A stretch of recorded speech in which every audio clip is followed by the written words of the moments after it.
अस्सलाम वालेकुम नाज़रीन, आप देख रहे हैं जेके न्यूज और मैं हूं उसामा हिजर। नाज़रीन, रहमतों और बरकतों का माह सियाम आ गया है, खुशियों से भरा रमजान आ गया है।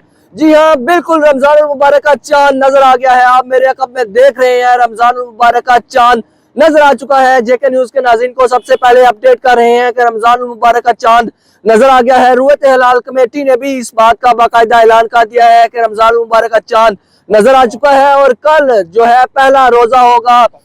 पाकिस्तान भर में कल जो है पहला रोजा होगा। इस वक्त मीरपुर शहर से आपको अपडेट कर रहे हैं। शहर भर में हर तरफ गहमा गहमी है। रोजेदार रोजे की तैयारी के लिए शॉपिंग कर रहे हैं, खजूरें खरीदी जा रही हैं, फल फ्रूट खरीदे जा रहे हैं। हर तरफ खुशियों का समा है क्योंकि मुसलमानों के लिए खुशियों का महीना रमजान आ चुका है। इस वक्त मीरपुर में हर तरफ रश है, गहमा गहमी है, लोग रमजान मुबारक की तैयारियों में मसरूफ है। आज रात को नमाज तरावी का एहतमाम भी किया जाएगा और कल सुबह जो है मुसलमान पहली सहरी करके रोजा रखेंगे। आज आपको ये खुशी की खबर जो है दे रहे हैं कि रमजान मुबारक का चांद नजर आ चुका है और कल पाकिस्तान भर में पहला रोजा रखा जाएगा। उसामा हिजर, जेके न्यूज, मीरपुर, आजाद कश्मीर।